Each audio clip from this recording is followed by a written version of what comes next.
حي على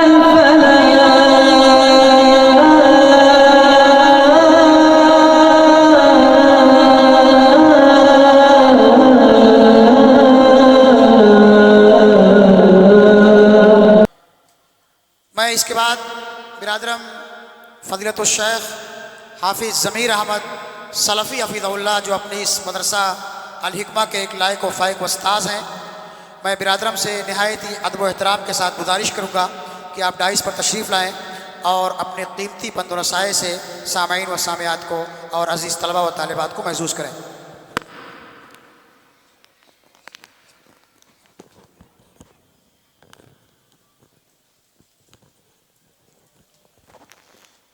السلام علیکم ورحمۃ اللہ وبرکاتہ۔ حامدا ومصلیا اما بعد، اعوذ باللہ من الشیطان الرجیم، بسم اللہ الرحمن الرحیم۔ قال اللہ تعالی وان لیس للانسان الا ما سعی۔ قدم چوم لیتی ہے خود بڑھ کے منزل، قدم چوم لیتی ہے خود بڑھ کے منزل، مسافر اگر اپنی ہمت نہ ہارے۔ عزیز طلبہ، مہمانان گرامی، سرپرست والدین حضرات، جیسا کہ آپ لوگوں کو معلوم ہے کہ مدرسہ الحکمہ کے تحت 2 دنوں سے مسابقہ والا پروگرام جاری ہے بعنوان عقیدہ کوئز، جس میں 3 نشستیں ہوئی الحمدللہ۔ کل سے یہ پروگرام جاری و ساری ہے اور اللہ کے فضل و کرم سے آج اس کی آخری نشست ختم ہو چکی ہے۔ اب ایک آخری پروگرام جو انعامی پروگرام ہے وہ باقی ہے۔ اس وقت جو مرحلہ چل رہا ہے یہ تاثرات کا ہے، جس میں حکم، علماء، اساتذہ اور مہمان سے تاثر لیا جا رہا ہے کہ یہ جو پروگرام منعقد ہوا اس کا کیا خاطر خواہ فائدہ ہے، اس طرح کے پروگرام سے کیا فائدہ ہوتا ہے۔ محترم حاضرین، یہ جو مسابقہ ہے، مقابلہ ہے، اس کے ذریعے سے طلبہ یا جو بھی جس بھی قسم کا مقابلہ ہوتا ہے، جو بھی اس میں حصہ لیتا ہے، تو حصہ لینے والے کے اندر جو پوشیدہ صلاحیتیں ہوتی ہیں، ان صلاحیتوں کو نکھارنے کی اور انہیں جلا بخشنے کا یہ کام کرتے ہیں مسابقے۔ مسابقے کے ذریعے سے انسان اپنے اندر کی صلاحیتوں کو چیک کرتا ہے۔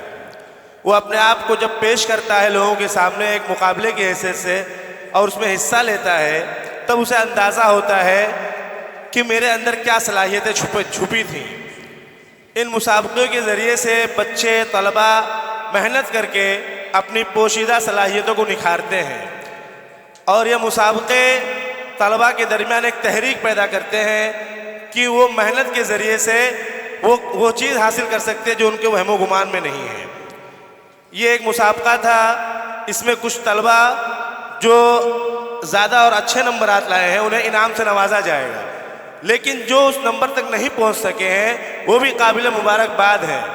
مسابقہ یا مقابلہ جو ہوتا ہے یہ کمپٹیشن کا دور ہے، اس میں جو بہتر سے بہتر ہوتا ہے وہ آگے بڑھتا ہے، اور جو کسی وجہ سے کچھ کمی کی وجہ سے اگر پیچھے رہ جاتا ہے تو وہ اتنا سیکھتا ہے کم از کم کہ کیا کمی رہ گئی اور مجھے کس فیلڈ میں یا کس پہلو میں مجھے محنت کی ضرورت ہے، تو آگے اور اگلے مرحلے کے لیے وہ اپنے اس مقابلے کے ذریعے سے سیکھ پاتا ہے کہ مجھے اب کیا کرنا ہے آگے۔ تو میرا کہنا یہ ہے کہ جن بچوں کے نمبرات نہ آ سکے ہیں وہ اپنے آپ کو جو ہے مایوسی کی اس میں نہ ڈالیں، بلکہ وہ اپنے آپ کو اس لیے تیار رکھیں کہ انشاءاللہ جب آگے مقابلہ ہو یا جب بھی زندگی میں کہیں بھی موقع آئے تو ہم اس میں حصہ لیں پہلی چیز، اور محنت کر کے اس مقام پہ پہنچنے کی کوشش کریں، کیونکہ جو لوگ انعام پائیں گے وہ بھی، اور جو نہیں پائیں گے اور انہوں نے حصہ لیا وہ بھی کچھ نہ کچھ اس مسابقے سے انہوں نے سیکھا۔ مسابقہ جو ہے ہماری زندگی میں ضروری ہے، چاہے وہ تعلیمی مسابقے ہوں، کسی بھی قسم کا جب مقابلہ ہوتا ہے تو اس میں ایک دوسرے کو آگے پچھاڑنے کی جو ہے ایک جوت ہوتی ہے کہ میں اس سے آگے بڑھ جاؤں، اور علم میں علم حاصل کرنے میں یہ بہت اہم ہے۔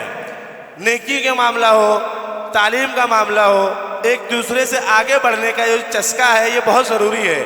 بغیر دلچسپی کے انسان آگے بڑھنے کی کوشش نہیں کرتا، اور جب کوئی کسی میدان میں اکیلا ہوتا ہے، اس کے مقابل میں کوئی نہیں ہوتا، تو اسے یہ لگتا ہے کہ میں ہی اس فیلڈ کا ماہر ہوں۔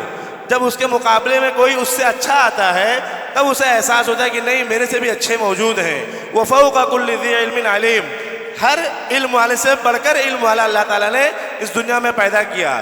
موسیٰ علیہ السلام اور حضرت خضر کا واقعہ مشہور ہے. تو کہنے کا مطلب یہ ہے کہ ہمیں اپنے آپ کو جو ہے کسی بھی مرحلے میں روکنا نہیں ہے، محنت کر کے اس سے آگے بڑھنے کی کوشش کرنا ہے. شاعر کہتا ہے فجہد ولا تکسل ولا تک غافلا فندامت العقبی لمن یتکاسل. فجہد، تم محنت کرو، ولا تکسل، سستی نہ کرو، ولا تک غافلا، اور غافل نہ رہو. جو محنت کریں گے، سستی نہیں کریں گے، غافل نہیں رہیں گے اپنے ٹارگٹ اور اپنے مقصد سے، وہی لوگ کامیاب ہوں گے. اور نتیجے کے دن ان کا چہرہ جو ہے ایک دم جو ہے حشاش و بشاش ہوگا. انہیں دائنے ہاتھ میں ان کا نتیجہ دیا جائے گا، انعام و اکرام سے نوازا جائے گا. جو لوگ محنت کریں گے، محنت ایک ایسی چیز ہے کہ وہ کسی بھی دشا میں ہو، چاہے وہ غلط دشا میں ہی کیوں نہ کی جائے، وہ رنگ ضرور لاتی ہے. تو ہمیں اچھے کام میں محنت کی بہت سخت ضرورت ہے. اور اللہ رب العالمین کہتا ہے کہ ہر انسان کو اس کی محنت کے بقدر ہی دیا جاتا ہے. اگر ہم یہ سوچیں کہ ہم بغیر محنت کے کچھ پالیں، حاصل کر لیں، تو یہ ممکن نہیں ہے. لو كان هذا العلم يدرك بالمنى ما كان يبقى في البرية جاهل. اگر بغیر محنت کا علم حاصل کیا جاتا تو اس دنیا کے اندر کوئی بھی جاہل نہیں رہتا. ہر کسی کی خواہش یہ ہوتی کہ میں اچھے سے اچھا عالم، اچھے سے اچھا ڈاکٹر، جو جس کی خواہش ہوتی وہ بن جاتا. لو كان هذا العلم يدرك بالمنى، اگر علم جو ہے نیتوں سے، تمناؤں سے، ارادوں سے اگر حاصل کیا جاتا، ما كان يبقى في البرية جاہل، اس پوری دنیا کے اندر، اس پوری ذریت کے اندر کوئی بھی جاہل نہیں بچتا. تو خلاصہ کلام یہ ہے کہ ہمیں جو ہے محنت کی سخت ضرورت ہے. مسابقے ہوتے رہتے ہیں، اس کے علاوہ جو ہے ہم کسی بھی فیلڈ میں ہوں ہمیں امتحان دینا پڑتا ہے. ششماہی امتحان ہوتا ہے، سالانہ امتحان ہوتا ہے، وہ بھی ایک قسم کا مقابلہ ہے. اس میں آپ محنت کر کے آگے بڑھیں. جو بچے محنت کرتے ہیں ان کا نتیجہ اچھا ہوتا ہے.